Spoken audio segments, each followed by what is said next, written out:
우리는 마음의 감옥 속에서 사는 경우가 많습니다. 그 감옥을 만든 것은 자기 자신입니다. 자신이 쌓은 마음의 감옥 속에 자신을 가둔 채 고통스럽게 살아갑니다. 자신이 만든 감옥은 여러 가지가 있습니다. 의심, 불안, 두려움, 편견, 죄책감, 자기 비하, 중독, 집착, 욕망 등입니다. 많은 사람이 그러한 감정의 벽돌을 차곡차곡 쌓고 그 위에 철망을 얹고 굳게 철문을 만들고 자물쇠로 채웁니다. 사람들은 사회적인 제도가 불합리해서, 능력을 인정받지 못해서, 경제적으로 궁핍해서, 좋은 타이틀을 가지지 못해서 등의 이유로 외부에서 자신을 억압하고 소외한다고 생각합니다. 하지만 우리를 억압하고 있는 것은 근본적으로 타인이 아닌 우리 스스로 쌓아올린 마음속에 존재하는 감옥입니다. 살면서 가장 중요한 것은 내 마음입니다. 주변 사람들이나 환경이 나를 힘들게 하는 것은 일시적으로 스쳐 지나가는 칼바람과 같은 것입니다. 그것은 지극히 가변적입니다. 하지만 마음은 우리 안에 자리 잡고 있어서 절대 움직이지 않고 우리의 생각을 좌지우지합니다. 우리가 어디를 가더라도 내 마음은 나를 따라다니며 나를 감옥 속에 가두기도 하고 자유롭게 하기도 합니다. 그럼 불안의 감옥을 한번 살펴볼까요? 우리는 누구나 쉽게 불안을 느끼며 삽니다. 지금 누리는 행복이 금방 사라져버리고 나쁜 일들이 생기는 건 아닐까? 내게 생각지도 못한 질병이나 불행이 찾아오는 것은 아닐까? 갑자기 우리 아이나 아내, 남편이 아프거나 사고를 당하면 나는 어떻게 살지? 등등 불안을 일으키는 이유는 매우 많습니다. 이런 생각들은 우리를 불안의 감옥에 가둬놓습니다. 이렇게 되면 삶은 불만족스럽고 걱정만 가득할 뿐입니다. 또 두려움의 감옥을 살펴볼까요? 아마 누구나 한 번쯤 겪어보셨을 것입니다. 내가 시험에 떨어지면 어떻게 하지?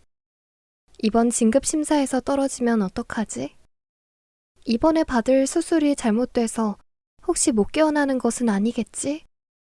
며칠 전 받은 건강검진에서 이상 반응이 나왔다고 하는데 혹시 암은 아닐까? 등등.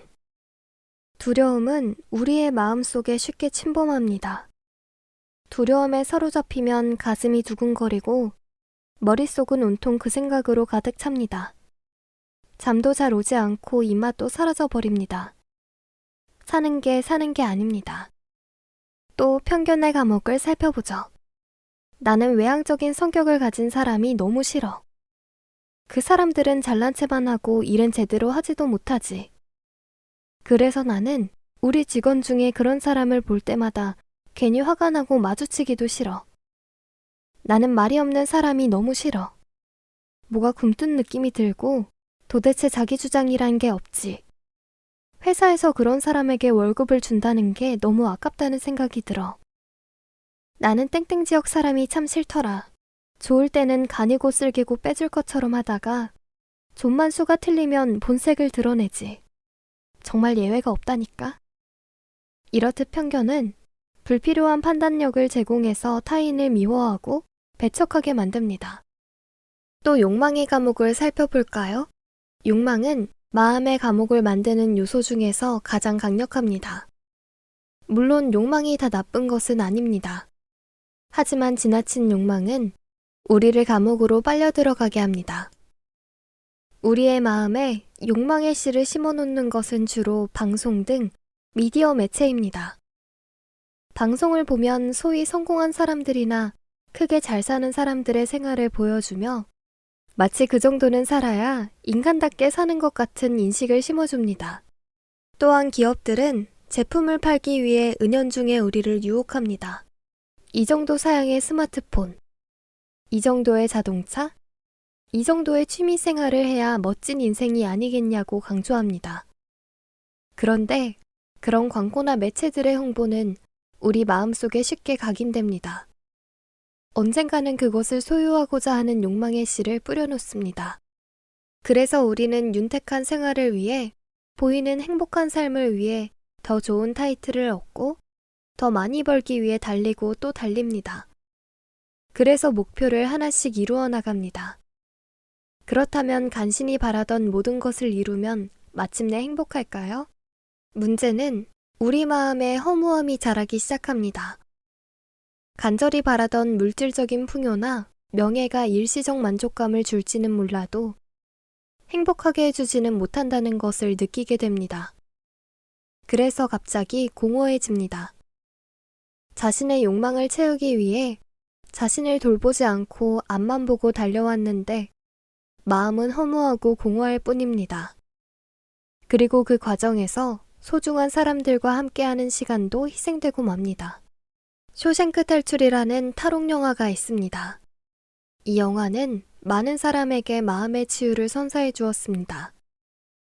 오랫동안 투병 생활을 하고 있던 사람들에게는 투병의 의지를 불태우게 해주었고, 현실적으로 커다란 어려움이 닥친 사람들에게는 이겨낼 희망을 불러일으켰으며, 인생에서 험난한 장애물을 만나 도저히 해결할 방법이 없어 망연자실하던 사람들에게는 벗어날 수 있다는 용기를 심어주었습니다. 유능한 은행원인 앤디 듀프레이는 아내를 죽인 살인죄로 교도소에 들어가게 됩니다. 그의 감옥 생활은 험난하기 그지없습니다. 다른 죄수들에게 성폭행을 당하고 죽음의 위협을 겪기도 하며 교도관에게 부당한 대우를 받습니다.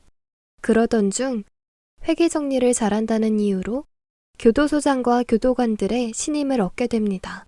그래서 교도소장의 돈을 관리해주고 다른 교도관들의 절세를 도와줍니다. 그는 교도소 내에서 자신의 입지를 어느 정도 다진 뒤 교도소 안에 도서관을 만들기로 합니다. 그렇게 20여 년의 세월을 교도소에서 보낸 그는 어느 날 밤 사라집니다.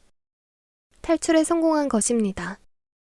그가 감옥에 들어간 지 얼마 안 되었을 때 다른 죄수에게 부탁해 조각용 망치를 얻고 그것으로 조금씩 벽을 뚫기 시작해서 20여 년 만에 하수관을 통해 빠져나간 것입니다. 그가 갇힌 감옥은 마음의 감옥으로 볼 수 있습니다. 우리가 의심, 불안, 두려움, 편견, 죄책감, 자기비하, 중독, 집착, 욕망 등으로 인해 스스로를 가둬버린 감옥을 의미합니다. 그렇다면 그 감옥에서 어떻게 해야 그처럼 탈출할 수 있을까요? 그가 영화 속에서 보인 행동 속에서 답을 찾을 수 있습니다. 그는 아내를 살해했다는 억울한 누명을 쓰고 감옥에 갇힙니다. 하지만 그는 그러한 억울함을 안고서도 세상을 탓하지 않습니다. 그냥 그대로 받아들입니다. 또한 감옥 안에서 겪는 불합리하고 불공정한 대우와 다른 죄수들의 폭행과 위협에도 의연하게 대처합니다. 자신이 처한 상황을 그대로 받아들였기 때문입니다. 만약 그가 감옥에 갇힌 것을 모두 외부의 탓으로 돌렸다면 그는 감옥에서 오래 버티지 못했을 것입니다. 억울해서 잠도 잘 못 자고 온갖 부정적인 감정에 휩싸여 우울증에 걸렸을 것입니다. 그처럼 있는 그대로의 현실을 받아들인다는 것은 절대로 쉽지 않습니다. 그러나 현실은 냉엄하기 짝이 없습니다. 우리 스스로 원한 것도 아니지만 늘 어려움과 고통이 뒤따릅니다. 마음의 감옥에 갇힌 것도 마찬가지입니다. 그것이 자신의 문제 때문일 수도 있지만 타고난 기질 때문일 수도 있고 사회의 불공정한 대우 때문일 수도 있습니다. 하지만 내가 마음의 감옥에 갇혀 있다는 것은 인정할 필요가 있습니다. 그래야 거기서 빠져나올 수 있는 희망이 생기기 때문입니다. 앤디 듀프레이는 감옥에서 빠져나오는데 20여 년이 걸렸습니다.